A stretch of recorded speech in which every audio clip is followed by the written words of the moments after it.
tema besar dalam tasyakuran hari 10 November Hari Pahlawan terkait seminar nanti itu, tema besarnya adalah jati diri bangsa Indonesia merajut perdamaian Nusantara menuju Indonesia imam perdamaian ini. Harapannya ke depannya, sebagaimana tadi disinggung oleh sang pemrakarsa organisasi persaudaraan cinta tanah air Indonesia yang dijiwai manunggalnya keimanan dan kemanusiaan, beliau menyampaikan Indonesia itu di dalam kitab sucinya itu menyebutkan panca cita-cita, panca tujuan negara. Yang pertama adalah melindungi segenap bangsa, melindungi seluruh tumpah darah, memajukan kesejahteraan umum, bukan kesejahteraan khusus ya, mencerdaskan kehidupan, bukan mencerdaskan otak. Yang kelima adalah ikut menertibkan dunia. Jadi Indonesia itu mempunyai cita-cita untuk ikut menertibkan dunia. Artinya apa? Indonesia mempunyai kekuatan, Indonesia mempunyai kemampuan, baik itu dari segi politik, dari segi geografi, dari segi demografi, dari segi budaya, dari segi ekonomi. Indonesia itu punya kekuatan besar. Sebagaimana dikatakan oleh Bung Karno bahwa Indonesia itu adalah mercusuar Indonesia. Indonesia tidak blok kanan, blok kiri, timur atau barat. Indonesia itu non blok. Karena non blok Indonesia itu adalah paling tepat. Indonesia itu adalah perdamaian. Sesuai dengan apa yang disampaikan oleh Presiden yang terbaru sekarang, Pak Prabowo Subianto ya. Betul. Aswatita itu. Iya, betul sekali apa yang disampaikan oleh Pak Prabowo, dan hari ini beliau kan kunjungan ke luar negeri ke 5 negara atau pancana. Dan ini negara besar, ya Amerika, Cina, ya Inggris dan seterusnya. Maka kita sebagai rakyat Indonesia, apalagi yang hari ini mengadakan tasyakuran di hari Sumpah Pemuda, kita ambil, bukan kata Bung Karno Janggal, ambil orangnya, tapi ambil apinya. Apa apinya? Bahwa kita warisi cita-cita itu, kemudian kita perjuangkan supaya betul-betul Indonesia ini menjadi imam perdamaian. Perlu diingat, Lemhanas itu sudah merilis, ya. Ada pernyataan dari Gubernur Lemhanas, diperkirakan 2035 akan terjadi perang antara Cina dan Amerika. Prediksi, bisa itu terjadi, bisa tidak. Kemudian mantan dubes Cina, Lukang itu juga mengatakan hal yang sama. Kemungkinan perang 2035 itu dimungkinkan bisa lebih cepat. Artinya perang ekonomi. Bukan hanya perang ekonomi, ini perang fisik, perang konvensional gitu ya. Ini prediksi. Ya. Begitu juga sekarang kalau kita lihat berapa pasukan Amerika yang sudah ada di Australia. Berapa mereka sudah menata mulai dari Ryukyu, dari Jepang, ya, kemudian Australia, terus sampai sekeliling Indonesia itu Malaysia, Singapura gitu. Jadi nampaknya ini tanda-tanda bahwa semakin memanas setelah perang ekonomi, ya kan, perang teknologi ya. Ini ada kekhawatiran. Saya tidak ingin mengatakan itu akan terjadi, tapi ada kekhawatiran akan terjadi bukan hanya perang dunia, tapi bisa berlanjut kepada perang fisik. Dan itu juga disinggung oleh ramalan Nostradamus. Bisa dikatakan perang dunia ketiga ya. Bisa dikatakan ada perang dunia ketiga otomatis. Bahkan ini bisa dikhawatirkan menjadi perang nuklir. Ya, karena sekarang itu kita lihat Iran sudah mulai terlibat, ya kan? Beberapa negara sudah terlibat. Untuk itu Indonesia harus segera mengambil tindakan supaya jangan sampai terjadi perang. Kita tidak ingin terjadi peperangan dan itu tidak akan menguntungkan siapapun.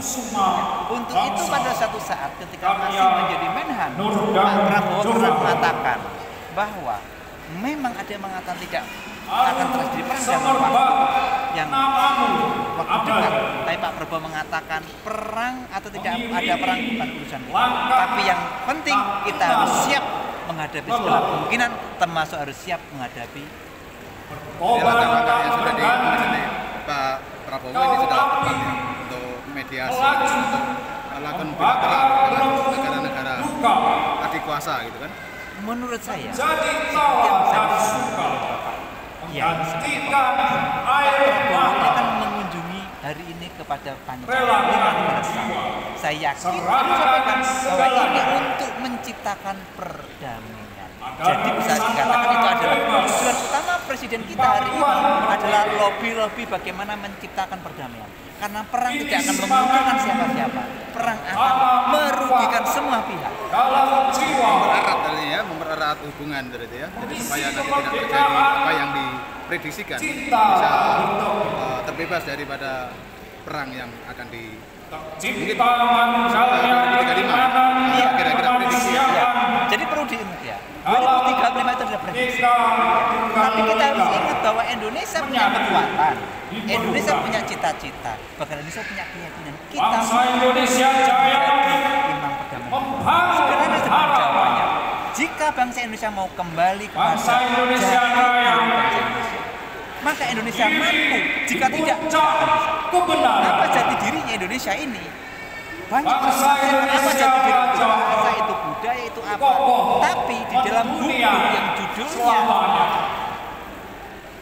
Sang PCTA Indonesia, Rasa Wawasan Bangsa Kebangsaan Indonesia, PCTA Indonesia, diri bangsa Indonesia adalah manusia manusia. Dasarnya adalah Pancasila, sila pertama dan sila kedua. Dasar filosofis, dasar konstitusinya ada di dalam pembukaan alinea ketiga, atas berkat rahmat Allah yang Maha Kuasa dan dengan didorong aliran luhur. Itulah jati diri kita. Apa poinnya? Bahwa kemerdekaan kita itu atas berkat rahmat. Apa poinnya? Kalau kita ingin menjadi imam perdamaian dunia, harus kembali kepada berkat rahmat Allah. Maksudnya begini. Contoh ini, Amerika dan Cina ini negara adik kuat. Cina hampir menyamai Amerika, betul? Oke. Kalau kita ingin menjadi perdamaian antara mendamaikan Amerika dan Cina, pertanyaannya, kan kita harus lebih kuat dari Amerika dan Cina. Kalau kita Secara tidak ekonomi, ya? secara segala aspek. Kalau kita tidak lebih kuat dari Amerika dan Cina, mana mungkin kita bisa mendamaikan mereka? Pertanyaannya, apa kekuatan terbesar kita yang mengungguli Amerika dan Cina? Apa? Menurut kitab suci Undang-Undang Dasar, keunggulan kita sebagai orang yang percaya kepada Tuhan, sebagai anak Pancasila, adalah kekuatan Tuhan yang Maha Kuasa. Berkat rahmat Allah yang Maha Kuasa. Pertanyaannya, kuat mana Tuhan yang Maha Kuasa dengan Amerika? Bagi orang yang beriman. Tapi bagi orang yang tidak beriman, tentu menjawab Amerika. Kuat mana Cina dengan Tuhan yang Maha Kuasa? Bagi orang yang beriman, tentu kuat Tuhan. Begitu. Tapi bagi orang yang tidak beriman, mungkin mengatakan lain. Ini sudah terbukti bagaimana pada 10 November, Indonesia yang dalam keadaan compang-camping mampu menghadapi sekutu. Yang mana sekutu adalah pemenang perang dunia kedua. Ini kan fakta. Apa kekuatannya? Berkat rahmat. Tapi ingat, bukan kita semata-mata berpangku tangan hanya mengharap berkat rahmat. Tidak, kita harus berusaha keras. Ekonomi kita bangun, politik kita bangun, persatuan kita bangun, kekompakan kita bangun dengan bersandar atau berkeyakinan bahwa berkat rahmat Allah yang Maha Kuasa. Tidak ada prediksi. Seandainya Amerika dan Cina itu perang, siapa pemenangnya? Siapa yang menguasai atau yang dibolok oleh Indonesia? Secara geografi kan begitu. Kekuatan geografi, kekuatan sumber daya alam kan begitu. Maka Indonesia tidak perlu pro kanan pro kiri. Indonesia harus netral, jangan bertengkar. Begitulah kira-kira begitulah. Terakhir yang ingin saya sampaikan, kita akan kuat kalau kita jadi pendidikan. Jadi kuncinya apa? Kita harus bersatu. Bahwa kita harus mempertahankan. Jangan ada di dalam negara kita anak-anak bangsa menjadi pengkhianat. Kalau itu terjadi, kita jadi lemah. Jadi kuatnya kita kalau kita bersatu. Bapak Ibu sekalian, sebuah negara kalau ada pengkhianat, bagi yang habis dia. masih Maka yang menjadi persoalan adalah persatuan nasional. nanti ada Keyakinan panggilan kita budaya keyakinan dari Surabaya, Gresik, berkat rahmatullah harus kita perkuat dan dari beberapa sekolah menengah pejabat, atas. semua militer, semua polisi, semua politikus dan semuanya harus kompak. Seperti yang kita lihat di depan sudah persiapan, yaitu dari Jika SMK itu terjadi, aman Sunandiri, bagi Gresik. Indonesia, aman.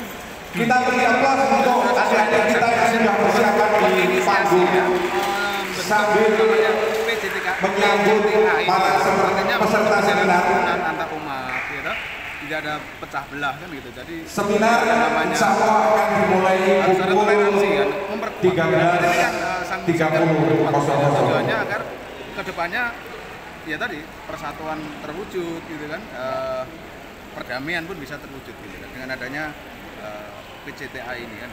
Betul. Jadi organisasi Persaudaraan Cinta Tanah ini adalah organisasi kebangsaan yang didirikan oleh para tokoh-tokoh lintas agama, agama Islam, Hindu, Buddha, Konghucu, ya, Kristen, Katolik, semua agama di Indonesia ini. Untuk para peserta seminar yang masih di luar gedung, kalau barangkali ada yang sudah datang di gedung ini, kemudian Konghucu ada kami dari persilahkan segera memasuki ada ke Inggris, ya, ada ke ruang seminar sambil menikmati tampilan seni budaya yang akan disuguhkan dari panitia dan adik-adik kalau di kita kembali ke agama kita masing-masing, semua agama menyebarkan Gresik. kedamaian. Nah, untuk itu kehadiran para tokoh-tokoh ini Barangkali ada yang sudah sampai di depan gedung, kami persilakan segera registrasi di panitia. sejarah sudah Di mencatat sebelah bagaimana kiri ketika depan gedung Spanyol dengan Portugis atau di tempat lobi gedung bukan bertemu dan mereka bertengkar, hampir terjadi peperangan. Siapa yang memimpin? yang akan tampil pertama ini adalah Kemudian dari band The Pros. berperang. Artinya sejarah sudah mencatat bahwa tokoh Adik-adik ini dari SMK pemuka agama itu Sunan Giri di untuk menciptakan Gresik, keberkahan. khususnya Kalau di mereka semua Menganti, kompak, otomatis Di kita Menganti yakin adalah, ya dengan tokoh-tokoh perbatasan antara kita agama Surabaya ini dan kita sepakat, Gresik. kita berdoa bahwa dunia akan damai. Karena kalau terjadi perang nuklir, kiamat kita. Tidak mungkin itu ya, pasti kita yakin akan terjadi imam perdamaian dunia. Moga-moga ini juga terkait erat dengan Indonesia. Terima kasih. Gitu. Sedikit mungkin yang paling fundamental ya melihat kondisi kita sekarang ini, mungkin poin-poin khusus pesan ya terkait generasi yang akan datang harusnya bagaimana? Simpel saja, singkat. Iya, pertama begini ya. Jati diri bangsa ini adalah sesuatu yang sangat penting. Tadi sudah disinggung ya. Di antara jati diri itu, dia juga menyampaikan kesadaran beragama, kesadaran bernegara. Oke. Jati diri kita di antara kesadaran bernegara itu adalah 17 Agustus, itulah hari kemerdekaan bangsa Indonesia, bukan hari kemerdekaan Republik. Karena tadi Profesor Anhar Gonggong pun mengatakan Republik itu berdiri tanggal 18, bukan tanggal 17. Tanggal 17 belum ada negara. Kan begitu. Nah, untuk itu generasi muda jangan jangan tidak peduli sejarah. Ekonomi perlu, teknologi perlu ya, belajar Indonesia perlu, tapi ingat belajar sejarah itu tidak hanya penting, tapi maha penting. Pesan kita kepada generasi muda, jangan melupakan sejarah. Peristiwa 10 November itu adalah peristiwa yang penuh sejarah, dan itu hari ini kita kenang, tujuannya supaya kita tidak melupakan sejarah. Kemudian yang kedua, bahwa Bung Karno itu di penelitian terbaru lahir di wilayah Surabaya, tapi tepatnya di pelosok Jombang. Karena pada waktu Bung Karno lahir 6 Juni 1902 itu Jombang belum ada. Ini juga nilai-nilai yang kaitannya dengan kembali ke jati diri bangsa. Kenapa?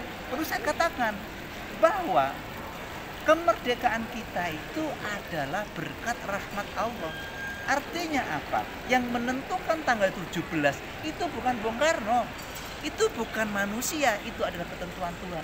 Apa alasannya?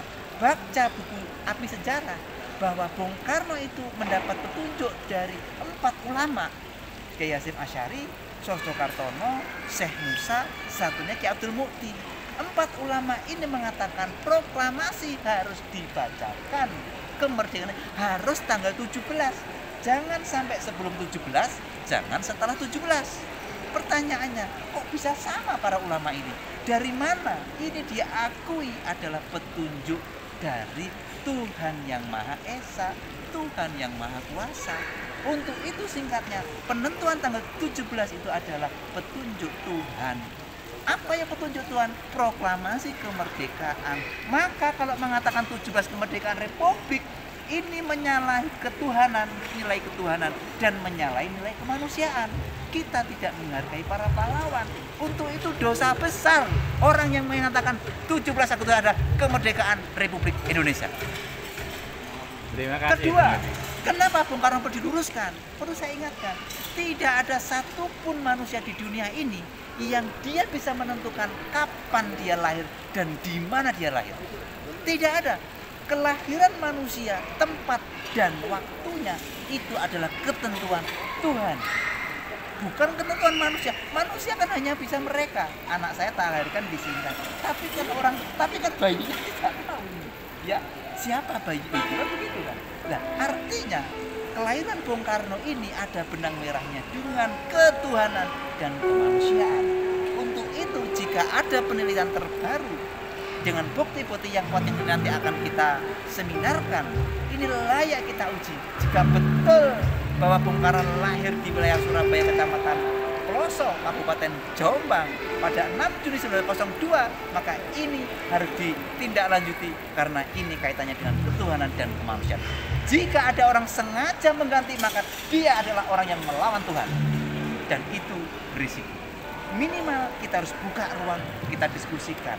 Betulkah data dari untuk Bapak Ibu sekalian yang di belakang ya, fakta yang kami benar persilakan sesuai maju dengan ke fakta depan. sejarah, sesuai dengan saksi. Nah, Terakhir, dan tidak mengatakan Bung Karno bukan arek Surabaya. Bung Karno tetap arek Surabaya, tapi lebih tepatnya arek Peloso, Jombang, Jawa Timur. Lengganipun maju Atas kelompok. waktunya Pak. Matur nuwun. Monggo Bapak Ibu sekalian. Kita Cukup, nggih.